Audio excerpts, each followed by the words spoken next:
सास की 3 आंख वाली गाय। चांद गांव में रहने वाली रमैया फुर्तीली और मेहनती औरत थी। उसके परिवार में कुल 3 जने थे, रमैया, हरिपाल और केशव। घर बार की जिम्मेदारी पूरी तरह से रमैया के ही कंधों पर थी।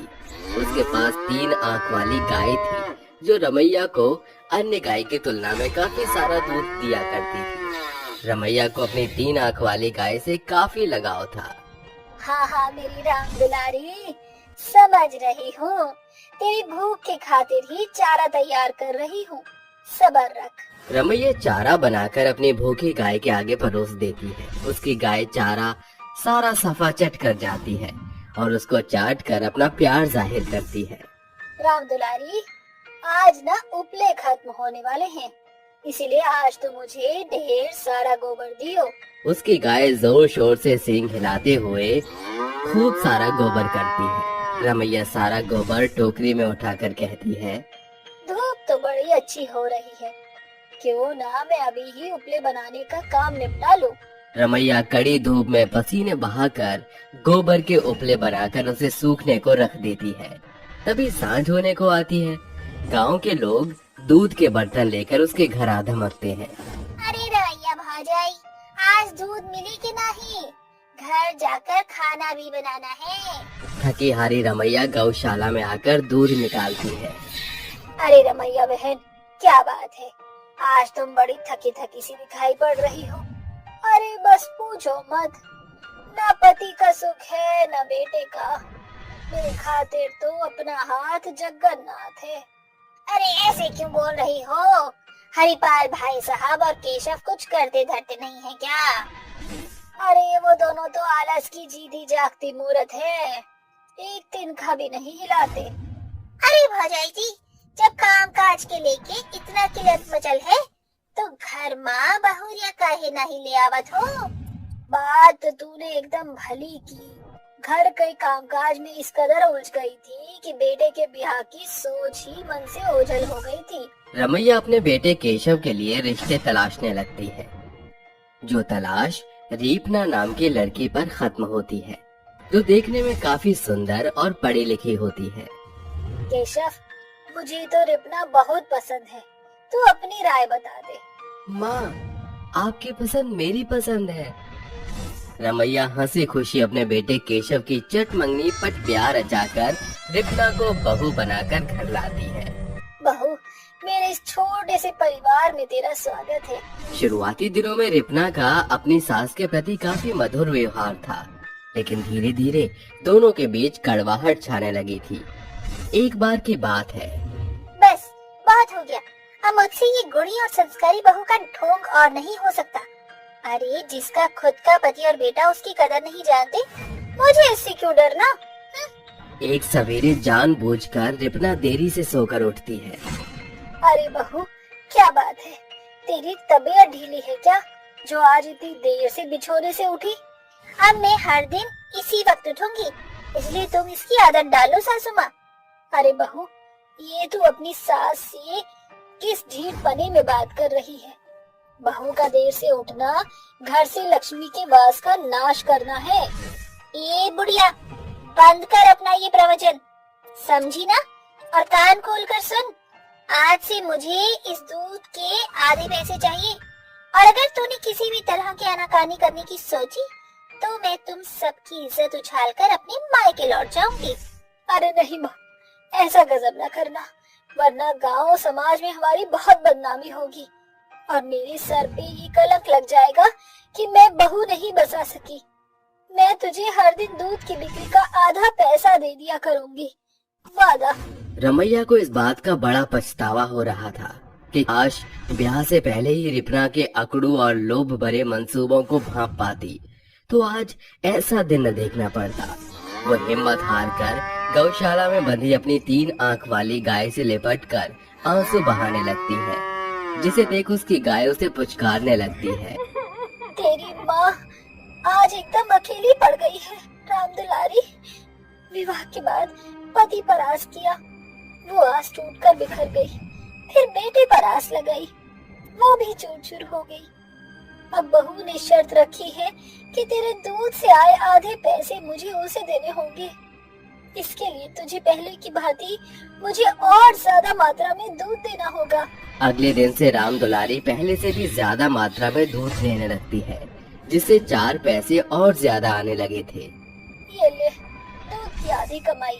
रिपना पूरी कमाई हथियाने की खातिर जानबूझकर रौला मचाते हुए कहती है, ये क्या बुढ़िया, तू मुझे चिल्लर भर थमा रही है? मैं कोई छोटी बच्ची हूँ क्या? बहू, तू चाहे तो ये सारे पैसे रख ले, लेकिन अपना पारा मत बढ़ा। रमैया खौफ में आकर प्रतिदिन दूध से होने वाली कमाई अपनी लालची बहू के हाथों में थमाया करती, लेकिन उसका लालच और ज्यादा बढ़ने लगा था। सासू माँ, इतने से काम नहीं चलेगा। अरे बहू, मैं और नोट कहाँ से लाऊं? मैंने कोई दूध की डेयरी थोड़ी खोली है। ये तो गनीमत है जो मेरी 3 आँखों वाली गाय सभी के मालजाल से बढ़ चढ़ कर दूध देती है। सासू माँ, आप ना वफादारी बहुत दिखाती हैं। कल से आपको दूध में आधा पानी मिलाना है, जिससे दूध की मात्रा दुगनी होगी और उससे ताबड़तोड़ कमाई हो पाएगी। तो वो मुझसे ग्राहकों के साथ धोखाधड़ी का काम करवाना चाहती है।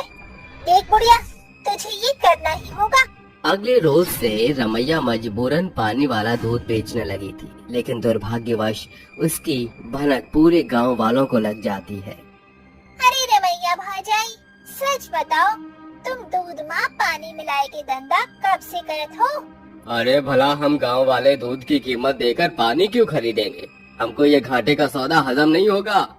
अरे ऐसे लोगों को तो सबक सिखाना ही चाहिए। रूपा एक पत्थर उठाकर रमैया पर वार कर देती है। ये देखकर उसकी 3 आँखों वाली गाय खूंटा तोड़कर उन सभी को सींग मारती है।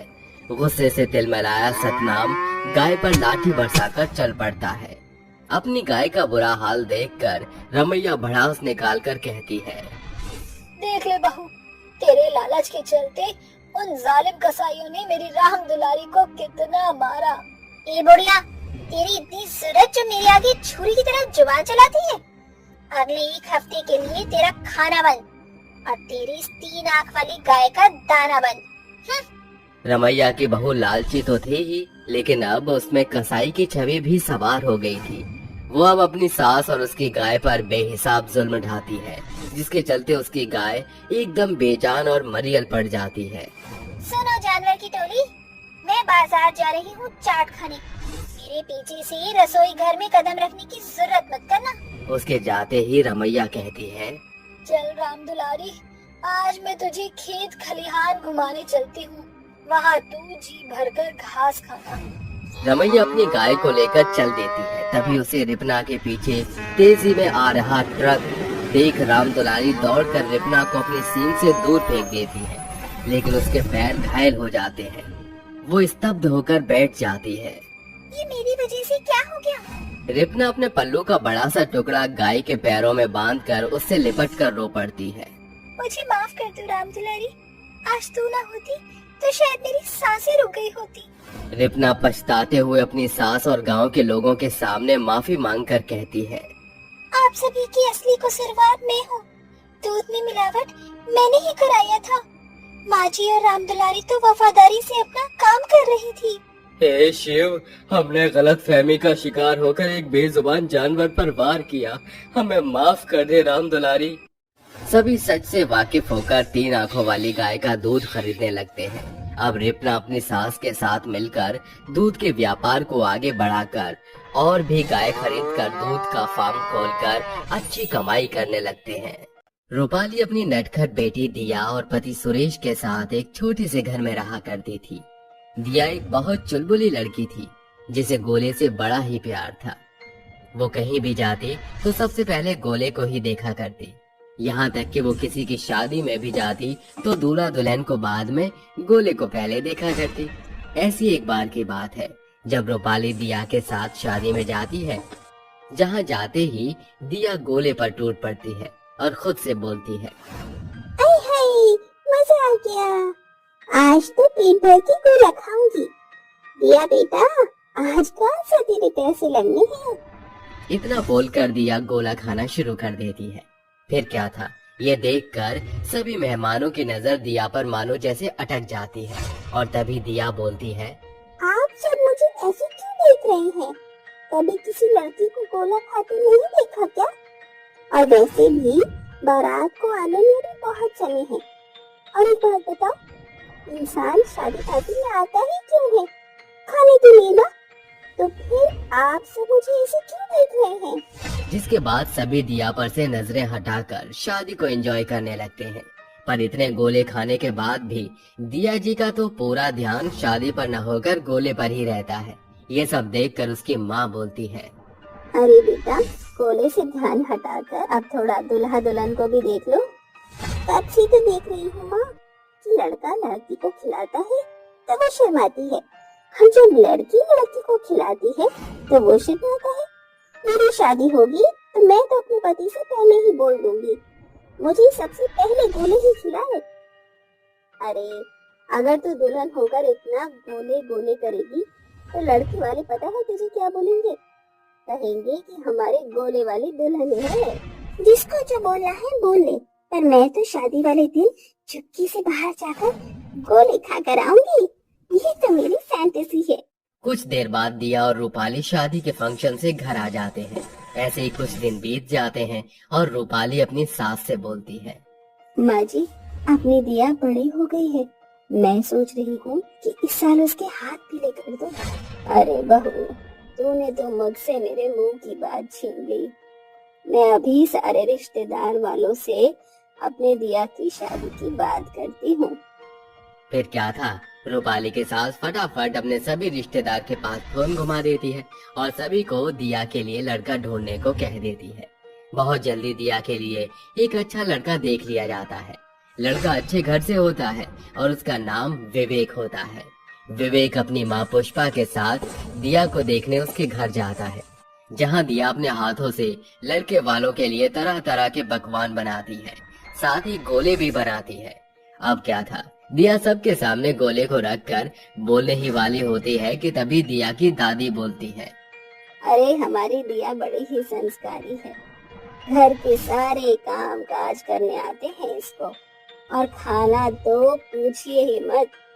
ये सब हमारी दिया ने ही बनाया है।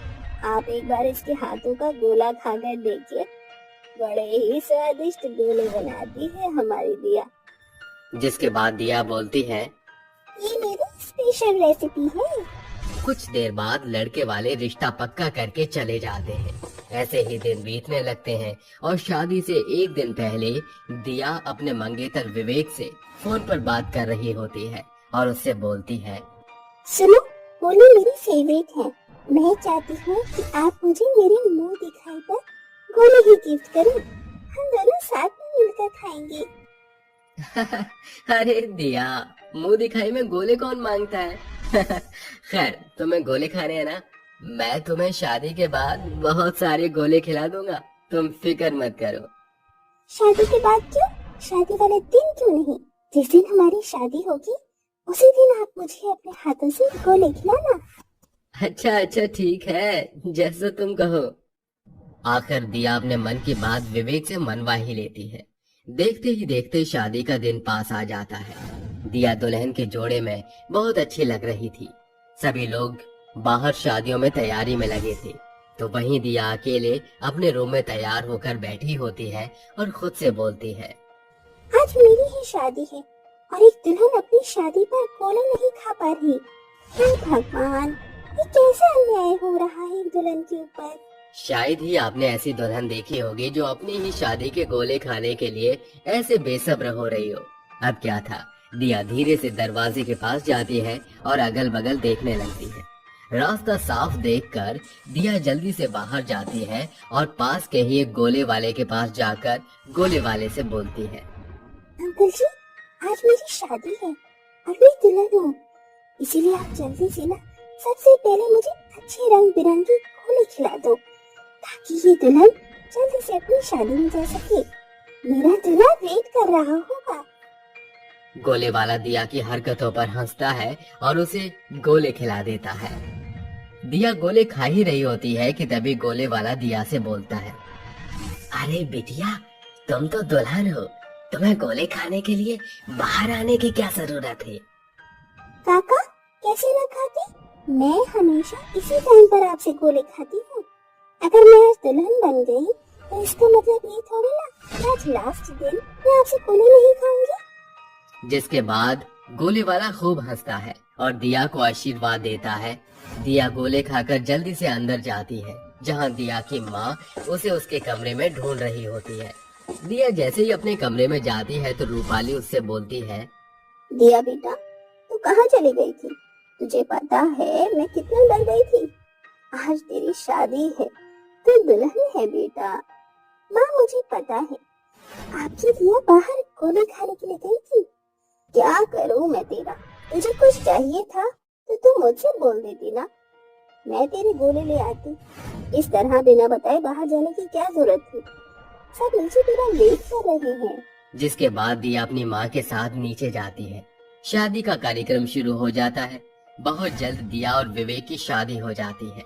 शादी होने के बाद सभी लोग साथ में बैठकर खाना खा रहे होते हैं।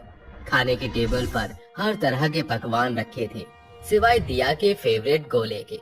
दिया भी सबके साथ घूंघट में खाने की टेबल पर होती है, पर दिया की नजरें तो अब भी अपने गोले को ढूंढ रही थीं। ये देख पुष्पा उससे बोलती है, अरे क्या हुआ हमारी प्यारी दुल्हन को? वो खाना क्यों नहीं खा रही? आखिर उसकी नजर किस चीज को तलाश कर रही है? अपनी सास की बातें सुनकर वो अपना घूंघट उठाती है और बोलती है, मेरे गोले कहाँ हैं? ये कोई आम दुल्हन नहीं है, ये है हमारी गोले वाली दुल्हन। भाई दुल्हन के लिए गोले लाकर रख दो। जिसके बाद सब हंसने लगते हैं और दिया के लिए स्पेशल गोले मंगवाए जाते हैं, जिसे खाकर दिया अपने ससुराल जाती है। और ससुराल में जाने के बाद विवेक उसे गिफ्ट में उसके फेवरेट गोले देता है। सोना चुराने वाली चुड़ैल सास बहू। रात के घनघोर अंधेरे में दो चुड़ैलों का साया अजमल खां गांव में घुस आता है। सभी इस समय नींद में हैं। ये सही मौका है हाथ साफ करने का। अरे मंदबुद्धि चुड़ैल, ज्यादा शोर मचाएगी तो चील कौवे हमारे चारों ओर मंडराने लगेंगे। फिर गांव वालों को शक हो जाएगा कि हम यहाँ चोरी के इरादे से आई हैं। वो दोनों चुड़ैल सिर से पांव तक सोने के गहनों से लदी हुई थी। फिर वो चुड़ैल एक खिड़की के अंदर झांकते हुए कहती है, अरे ओ मेरी सड़ी गली खोपड़ी वाली बहू, वो देख तिजोरियां नजर आ रही हैं। जरूर इसमें सोने के जेवरात होंगे। फिर देरी किस बात की सासू माँ? दोनों चुड़ैल खिड़की से अंदर घुस आती हैं, जहाँ बिस्तर पर कादम्बरी गहरी नींद में सोई हुई खर्राटे मार रही थी। सासू माँ, इसके खर्राटे तो हमें चैन से चोरी ही नहीं करने देंगे। चुड़ैल जैसे ही तिजोरी खोलती है, उसमें अनेकों चमचमाते सोने के गहने भरे होते हैं। आज तो हम सास बहू चुड़ैलों की लॉटरी ही लग गई। एक साथ इतना सारा सोना तो मेरी आंखों में ही नहीं समा रहा। चुड़ैल सोने के सिक्कों की चोरी करके हवा के झोंके के साथ उड़ती हुई अपने टूटे फूटे खंडहर पड़े घर में आती है, जहाँ सभी कोने में मकड़ियों के जालों के साथ चमगादड़ की टोरी शोर मचा रही थी। घर के अंदर एक बड़ा सा संदूक रखा होता है। अरे ओ चुड़ैल, अपना नाच प्रदर्शन बाद में करना। जल्दी से इन गहनों को संदूक में छुपा दे। सासू माँ, ये सोने का 9 लाख का हार तो मुझे पा गया है, पहन कर देख तो लो। ये सुनकर कोकिला चुड़ैल उसको जोरदार कंटाप मारकर कहती है, मेहनत करूँ मैं और फल खाए तू। अरे दादा, कैसी कट्टर सास है मेरी। सोने के पीछे अपनी हीरे जैसी चुड़ैल बहू को बेरहमी से सूद डाला। अगली सुबह कादम्बरी घर का बिखरा हाल देखकर चौखट पर बैठी छाती पीटते हुए कहती है, अरे दादा, मैं लुट गई, बर्बाद हो गई। गांव के सभी लोग कादम्बरी के पास आकर कहते हैं, अरे क्या हो गया कादम्बरी मौसी, क्यों सवेरे सवेरे गला फाड़ रही हो? क्या बताए महेश बिटवा, कल रात न जाने कौन निपुत्रा चोर हमरे घर में घुसकर चोरी कर गया। सारे सोना लूट ले गया, आग लगे ओके। सभी लोग अपने अपने कामों में लग जाते हैं, लेकिन हर दिन के साथ गांव में सोने की चोरी की वारदात बढ़ती ही चली जा रही थी। एक रात दोनों चुड़ैल गांव में कदम रखती हुई कहती हैं, आज कौन से घर पर धावा बोलना है सासू माँ? बहुरिया, ये मोटे पेट वाला तो वही सुनार है ना जिसकी सोने की दुकान गांव से बाहर है। हाँ, ये सुनार बहुत माला माल है, क्यों ना आज इसको कंगाल बना दे। दोनों चुड़ैल अंदर घुसकर पूरे घर को छानबीन करने लगती हैं। सासू माँ पूरा घर छान मार लिया, एक भी सोने का गहना नजर नहीं आ रहा। अरे सही से देखा अर्जुन चुड़ैल, जरूर इस सुनार ने किसी खुफिया जगह सोने के गहने छुपाए होंगे। दोनों चोर चुड़ैल की निगाह दीवार के ताजे सीमेंट पर जाती है। इतना आलीशान घर में आखिर ये दीवार इतनी गीली क्यों है? जरूर इस सुनार ने वहाँ खुफिया तिजोरी बनाकर सोना छुपाया है। चुड़ैल अपने जादू से उस दीवार को खोदती है। वो दोनों चुड़ैल देखती हैं कि वहाँ पर सोने का भंडार है। दोनों चुड़ैल सारा सोना बाहर निकालती है। अरे सासू माँ, बुढ़ापे के साथ आपकी अकल भी घटती जा रही है, जल्दी करो। अगर ये सुनार जाग गया तो हमारा शिकार कर डालेगा, पकड़ी जाएंगे हम। दोनों चुड़ैल सोने के जेवर को बटोर कर अपने खंडहर घर में आकर उन्हें संदूक में रखकर कहती हैं, आखिरकार हमारी हर दिन की चोरी रंग ले आई। चुड़ैल सास बहू की टोली अजमल खां गांव में सबसे अमीर हो चुकी है। मेरी मंदबुद्धि चुड़ैल बहू, भले ही तू सोने के पीछे थोड़ा लालची है, पर है तू बड़े काम की चीज। हमने उस सुनार को अच्छा चकमा दिया। कहावत नहीं सुनी आपने, 100 सुनार की 1 लोहार की। दोनों चोर चुड़ैल सोने से भरे संदूक पर पसर कर पूरी रात बतियाती हैं। कुछ घंटे गुजरने के बाद सवेरा होते ही सूरज आसमान में चढ़ आता है। अरे ये रात कब होगी? सूरज डूबेगा तभी तो रात आएगी ना सासू माँ। सूरज डूबने के साथ चांद आसमान में उजागर होता है। वो पूर्णिमा की रात थी। चांद अपने पूरी रोशनी में था, जो पूरे अजमल खां गांव पर अपनी चमक उजागर कर रहा था। एक तो एकदम अजूरिया रात है, हवा भी एकदम मस्त चल रही है। अब तो मैं द्वार पर ही खटिया बिछाकर सोऊंगा। जहाँ पूरा गांव नींद में था, वहीं दोनों चुड़ैल स्वर्णा के घर सोने की चोरी कर रही थी। अरे ओ मूर्ख सासू माँ, सारा सोना आज ही हजम करने की ठान कर आई हो क्या? चलो। हाँ हाँ, चल चल चल।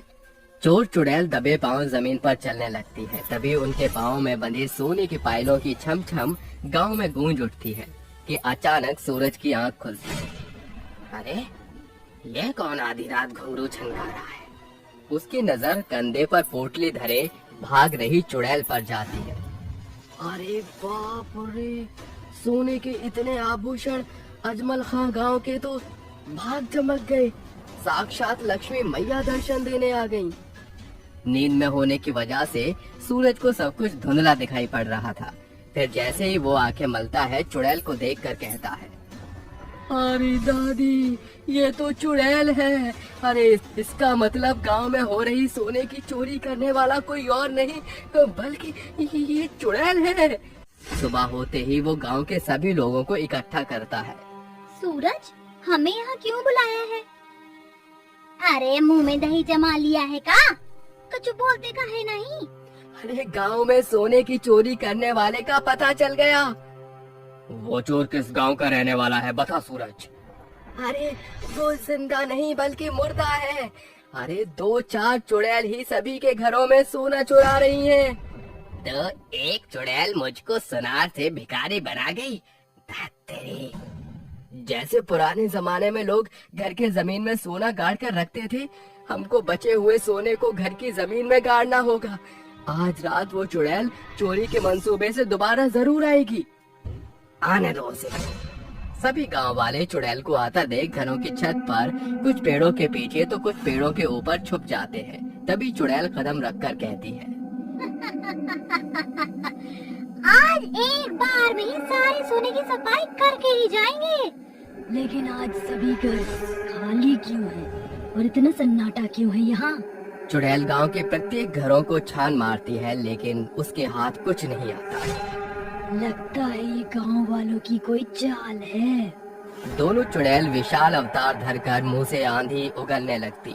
गांव का माहौल एकदम भयानक होने के साथ आसमान एकदम लाल हो जाता है। सभी पेड़ बेधड़क गिरने लगते हैं कि गांव के लोग बाहर निकलकर कहते हैं, रुक जा चुड़ैल, बस बहुत हुआ। इस गांव का सारा सोना हड़प कर पहले ही अजमल खां के लोगों को गरीब बना चुकी है। अब क्या लेने आई हो? हम जानते थे कि ये तुम्हारी ही साजिश थी।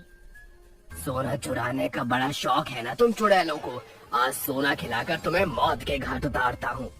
कोई फायदा नहीं होने वाला। दोनों चुड़ैल बौखलाकर सभी को इधर उधर फेंकने लगती हैं। हम हार नहीं सकते। इन चुड़ैलों को मशाल की लौ से घेरना होगा। उठो गांव वालों, ये समय कमजोर पड़ने का नहीं है।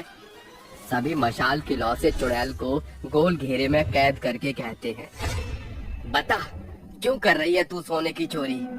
बताती हूँ। हम दोनों सास बहू हैं। अकाल मृत्यु के बाद हमारी आत्मा मुक्त नहीं हो सकी। हम धरती पर दर दर भटकने लगी। एक दिन हम भूख से छटपटा रही थी तो हमारी नजर इस गांव की एक औरत पर पड़ी जिसने सर से पांव तक सोने के जेवर पहने थे। हमने उसके जेवर छीनकर उसे खाकर अपनी भूख मिटाई और फिर चमचमाते सोने के जेवर पहनना हमारा बड़ा शौक बन गया। इसलिए हम सोने की चोरी करने लगे। आज हम तुम्हारी कहानी खत्म कर देंगे। नहीं, रुको, हमको मत जलाओ। हम तुम्हारा सोना लौटा देंगे। हम भला एक चुड़ैल का यकीन क्यों करें? हमें सिर्फ सोने के गहनों का लालच है। अजमल खां गांव से 2 कोस दूर एक खंडार है। उस घर के संदूक में तुम सभी के जेवर पड़े सुरक्षित हैं। हम वादा करते हैं इस गांव से कहीं और चली जाएंगी। गांव वाले चुड़ैल को रिहा कर देते हैं और सवेरे चुड़ैल के दिए पते पर पहुंचकर सोने से भरे संदूक को अपने गांव ले आते हैं, जिसमें चोरी का सारा सोना जब्त था। सभी के सोने उन्हें मिल जाते हैं और एक बार फिर गांव सुखद तरह से रहने लगता है। कुम्हार का जादुई बर्तन। गिरिधर एक कुम्हार था जो मानिकपुर गांव में अपने परिवार के संग रहा करता था। परिवार में उसकी पत्नी माधवी, बेटी गौरी और मां निर्मला थी। घर बार की जिम्मेदारी गिरिधर के कंधे पर थी। गिरिधर को अपने चाक से बहुत लगाव था, क्योंकि उसी से उसके घर की दाल रोटी का जुगाड़ होता है। उनके घर का ढांचा बेहद पुराना जान पड़ रहा है। वो सारे में बैठी गौरी पढ़ाई कर रही थी और चौखट के बाहर गिरिधर बर्तन बना रहा था। माधवी, शायद तुमने मिट्टी को भली तरह रौंदा नहीं है। अरे बर्तन का आकार एकदम टेढ़ा भद्दा उभर रहा है। वो दंपत्ति साथ मिलकर पूरा दिन जी तोड़ मेहनत करके मिट्टी के बर्तन बनाया करते थे, लेकिन भरसक मेहनत के बावजूद भी कुछ खास कमाई उनके हाथ नहीं लगती थी। गिरधर उन बर्तनों को बाजार में लाकर बेचा करता था। बर्तन ले लो, मिट्टी के सुंदर बर्तन ले लो। आओ मित्रों सज्जनों और ले जाओ सस्ता टिकाऊ मिट्टी के लुभावने बर्तन ले लो भैया, बर्तन ले लो। कुछ बर्तनों की बिक्री से गिरधर के पास 4 पैसे आते हैं और वो कहता है, अब रात आगने का कोई फायदा नहीं। देर शाम हो गई है, अब मुझे घर निकलना चाहिए। वो बर्तनों का टोकरा सिर पर धर कर चल पड़ता है। रास्ते में वो बनिए की दुकान से राशन खरीद कर घर पहुंचता है। माफ करना भाई, आने में जरा देरी हो गई। ये लो राशन। ये कोई नई बात थोड़ी है, रोज का रोना है। अरे जब इन मिट्टी के बर्तन बेचकर गुजारा कठिन हो रहा है तो छोड़ क्यों नहीं देता ये कुम्हारगिरी और बनिया का व्यापार क्यों नहीं करता? माँ, ये कैसे संभव है? अरे मुझ गरीब कुम्हार की जेब में घर का राशन पानी चलाना ही पहाड़ तोड़ने के बराबर है। कौन देगा मुझे कर्जा? अरे तो क्या जीवन भर इसी गरीबी के दलदल में धंसकर ये मिट्टी के बर्तन बेचने में ही जीवन काट देगा? दोनों के बीच बढ़ते मतभेद को देख माधवी कहती है, माँ जी, अगर हमारे भाग्य में सुख लिखा होगा तो वो खुद ब खुद हमारा दरवाजा खटखटाएगा। बहू की बातें सुनते ही निर्मला झुंझलाते हुए कहती है, सत्यानाशिनी, तुझे किसने कहा हम माँ बेटे के बीच के मसले में कूदने को? तुझसे इस घर का तो वंश जना नहीं गया। आई बड़ी सलाह मशवरा करने वाली, इस पोलन को पैदा करके मेरे बेटे का कंधा बोझ से ढक दिया है तूने। अब क्या तुम अपशगुनी माँ बेटी मेरे बेटे को खा चबा कर दम लोगी? सास की जली कड़वी बातें सुन माधवी फूट फूट कर रोने लगती है। फिर कुछ पल के पश्चात माहौल ठंडा हो जाता है, मगर उस रात गिरधर की भूख प्यास मर जाती है और आधी रात जहाँ सभी नींद के आगोश में थे, उसकी आंख से नींद जैसे कोसों दूर थी। वो किवाड़ खोलकर चाक के पास आकर ढब से बैठ जाता है और बेबसी के बादल उसकी आंखों में उमड़ते हुए बरस पड़ते हैं। हे धरती माँ, ये कैसा दुखद मंजर है। मैं इस मिट्टी से दूर नहीं जाना चाहता। अरे मेरे अथक प्रयास के बाद भी कोई भी विशेष कमाई नहीं है। आर्थिक तंगी के चलते मैं एकदम बेबस और लाचार हो गया हूँ। गिरिधर के बहते आंसू चाक पर सने मिट्टी में जैसे ही मिलते हैं, एक तेज लौ जल उठती है, जिसके साथ एक देवी सुशोभित वस्त्र पहने प्रकट होती है। गिरधर हाथ जोड़े कहता है, हे देवी, आप कौन हैं? क्या आप मेरी सहायता करने की खातिर आई हैं? मैं इस धरा की धरोहर धरती माता हूँ। तुम्हारे बहते अश्रुओं को देखकर मुझे आना पड़ा। मैं माँ एक कुम्हार हूँ। मैं अपने काम को जिस सच्चे लगन और परिश्रम से करता हूँ, उसके अनुसार मुझे फल नहीं मिलता। आप तो पूरे संसार का भार उठाते हैं। मुझे इस काबिल कर दीजिए कि मैं भी बखूबी अपने परिवार का भार उठा सकूं। गिरिधर धरती माँ से अपनी समस्या को साझा करता है। देवी अपने वरदानी हाथों से एक मिट्टी का घड़ा बनाकर उसे थमाती हुई कहती है, ये लो गिरधर। है देवी, ये तो एकदम मेरे बनाए मिट्टी के बर्तन जैसा है। गिरधर, ये एक जादुई बर्तन है जिसमें तुम जो कुछ भी एक अंश डालोगे वो बहुतायत से भर जाएगा। साथ ही ये तुम्हारे हाथों के बर्तन को एक नई पहचान देगा। देवी के ओझल होते ही गिरिधर ढांढस बांधकर उस जादुई घड़े को निहारता है। इस जादुई बर्तन की चमक मेरे बनाए बर्तन से एकदम अलग है।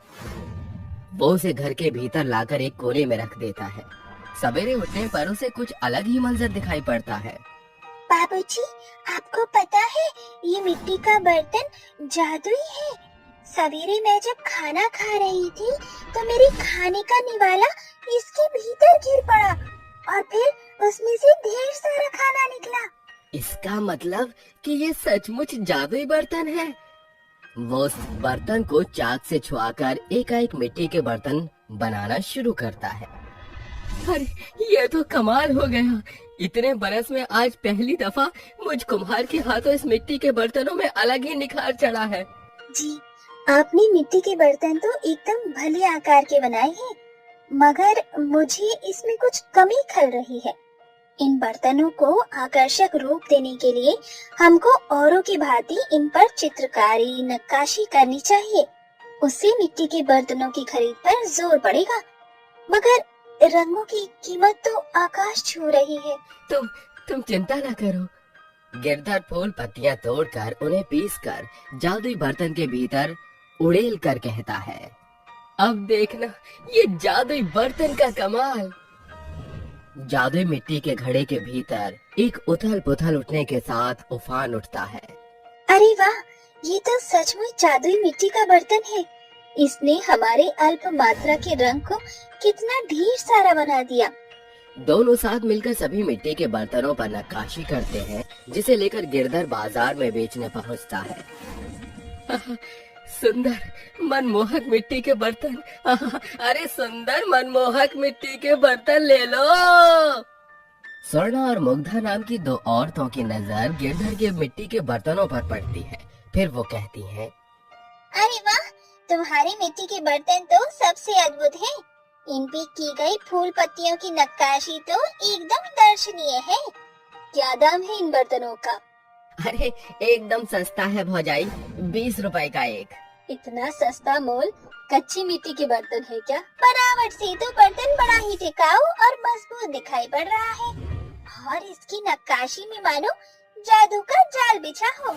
वे दोनों औरतें कई सारे मिट्टी के बर्तन खरीद कर कुम्हार को पैसे देती हैं, जिन्हें लेकर कुम्हार खुश मन से घर आता है। अरे ये देखो माँ, जादुई मिट्टी के घड़े के चलते आज मुझे बाकी दिनों से बेहतर कमाई हुई है। मगर है तो चिल्लर ही।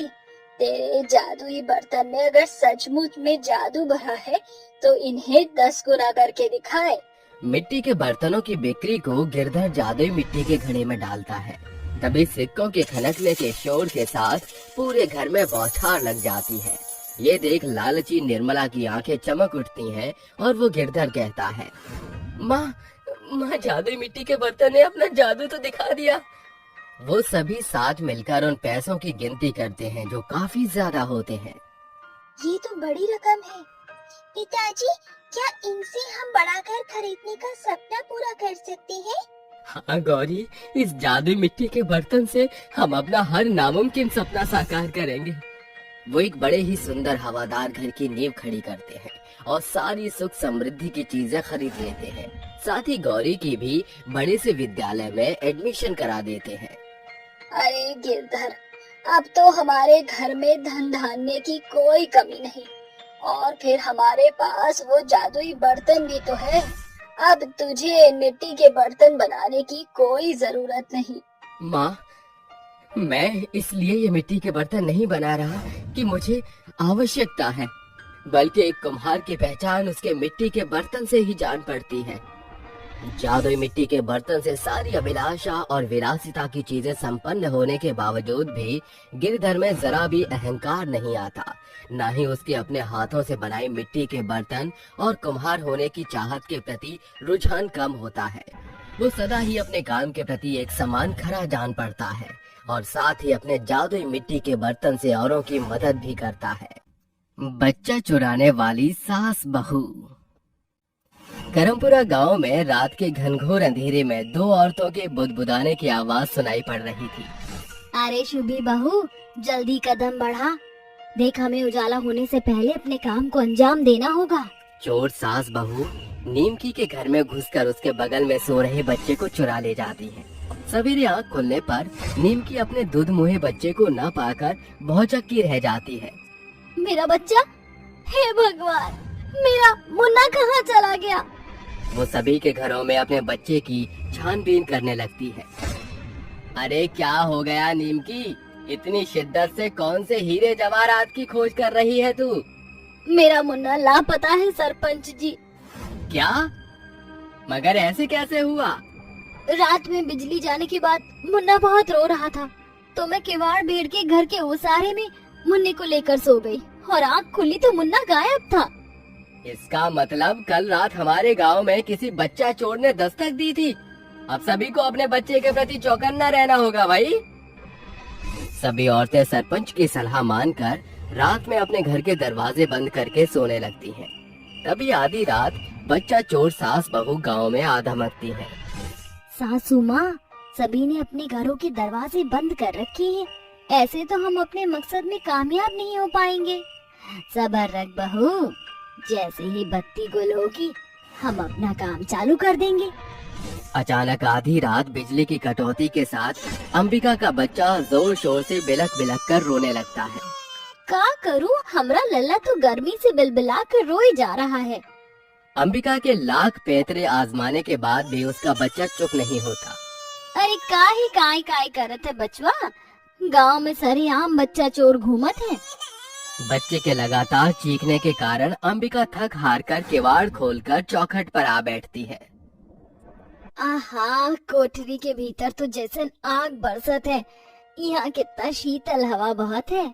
अंबिका थपकियां देकर अपने बच्चे को सुलाने लगती है। तभी उसकी भी आंख लग जाती है, जिसे देख बच्चा चोर सास बहू चतुराई से उसके बच्चे को चुरा ले जाती है। देखा बहू, हम आज भी चोरी में सफल रहे। इससे पहले कि हमारी चोरी पकड़ी जाए, हमें फौरन 9-2-11 होना होगा। सुबह होने पर अंबिका की आंख खुलती है और वो घबरा कर कहती है, लल्ला कहाँ चल गवा तू? अम्मा को ना सता बचवा। अरे शीला, उर्मिला, हमरे लल्ला को देखी होगा? अरे नहीं तो। अंबिका माथे पर हाथ धरकर धब से जमीन पर बैठते हुए कहती है, हे राम जी, वो बच्चा चोर हमरे आँखों के तारे को भी चुरा ले गवा। तभी अचानक सरपंच गांव में दौड़ते हुए आते उससे कहते हैं, क्या बात है, सवेरे सवेरे इतना कोलाहल क्यों मचा हुआ है? सरपंच जी, आज फिर गांव से एक और बच्चा चोरी हो गया है। लाख तरकीब बनाने के बाद भी कोई भी बच्चा चोर सास बहू को नहीं पकड़ पाता। हर दिन गांव से बच्चा चोरी की वारदातें बढ़ती चली जाती हैं। अरे समझ नहीं आ रहा क्या किया जाए, वो बच्चा चोर गांव में खुलेआम घूम रहा है। हमें जल्द ही इस बच्चा चोरी का मसला सुलझाना होगा। एक रात बच्चा चोर सास बहू रात के अंधियारे में फिर से गांव में दस्तक देकर कहती हैं, बस यही आखिरी बच्चा है जिसे हमें चुराना है। सासू माँ, आज हमारा रास्ता तो एकदम साफ है, देखो फाटक भी खुला पड़ा है। दोनों रानी के बगल में सो रहे बच्चे को उठाने के लिए हाथ बढ़ाती हैं। तभी रानी एकदम से आँख खोलकर दोनों का हाथ झटक कर दूर धकेलते हुए कहती है, तुम दोनों बच्चा चोरों की चोरी पकड़ी गई। अरे कैसी कसाई औरतें हो, तुम एक दुध मुहे बच्चे को उसकी माँ से अलग करते रूह नहीं कांपी तुम्हारी? एक माँ 9 महीने दर्द तकलीफ सहकर बच्चे को जन्म देती है। खैर, तुमने बच्चा जना होता तब ना। ये सुनकर शुभी की आंखों में आंसुओं का समंदर उतर आता है। अपने बच्चे के खातिर ही मैं ये सब कर रही हूँ। क्या मतलब? बच्चे चोरी की सच के तह तक पहुँचने के लिए तुम्हें इस बेबस माँ की दास्तान को सुनना होगा। स्वर्णपुरा गांव के निवासी किंजल को बधाइयां दे रहे हैं क्योंकि आज उसके घर बहू जो आई है। शुभी बहू, इस कलश को अपने दाहिने कदम से गिराकर अंदर आ जा। जी सासू माँ। बहू, मैं आज तक सिर्फ इकलौते बेटे की माँ थी, मगर अब मेरे पास तो जैसी बेटी भी है। क्या बात है माँ, बहू के आते ही पार्टी बदल डाली। मैं कहाँ गया? वो अपने छोटे से परिवार में बेहद खुश थी। गुजरते समय के साथ शुभी गर्भवती हुई। क्या बात है बहू, आज तेरा चेहरा इतना दमक क्यों रहा है? माँ जी, आप दादी बनने वाली हैं। क्या सच बहू? ये खबर तो गौरव को बताना बनता है। गौरव बेटा, तू पिता बनने वाला है। क्या सचमुच? माँ, मैं अभी घर आ रहा हूँ। पिता बनने की खबर सुनकर गौरव के पांव जमीन पर नहीं ठहरते। वो तेज रफ्तार से घर की ओर बढ़ता है कि तभी बीच रास्ते पर उसकी गाड़ी का एक्सीडेंट होने के कारण उसी समय उसकी मृत्यु हो जाती है। ये दुखद खबर सुनकर किंजल कहती है, बहू देख, इस घर का दीपक हमेशा के खातिर बुझ गया। माँ जी, गौरव की छवि मेरे कोख में समाई हुई है। हिम्मत रखिए, वो फिर लौटेंगे।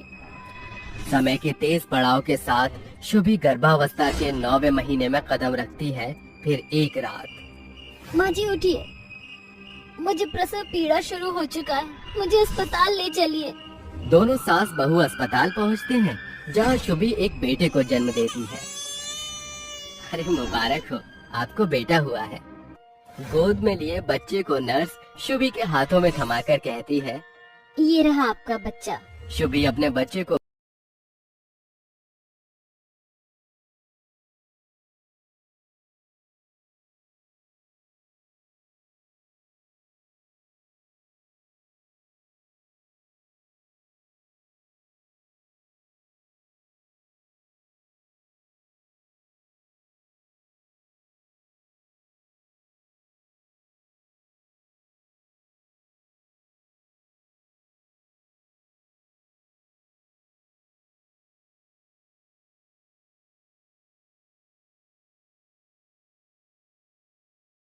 टैग नंबर क्या था? 10। क्या कहा तुमने? 10 नंबर का टैग तो मेरे बेटे की हथेली में था। तुम सभी इतने गैर जिम्मेदार कैसे हो सकते हो? बहू हिम्मत रख, बच्चे के दाहिनी जांघ पर बड़ा सा काला सा तिल है, इससे हम उसे खोज लेंगे। चल। घंटों ढूंढने के बावजूद भी उन्हें बच्चे का अता पता नहीं चलता। हमने अस्पताल का चप्पा चप्पा छान मारा, मगर मेरा बच्चा कहीं नहीं मिला। माँ, इसे बच्चा चोरी का क्या वास्ता? तुम लोगों के बच्चे क्यों चुरा रही हो?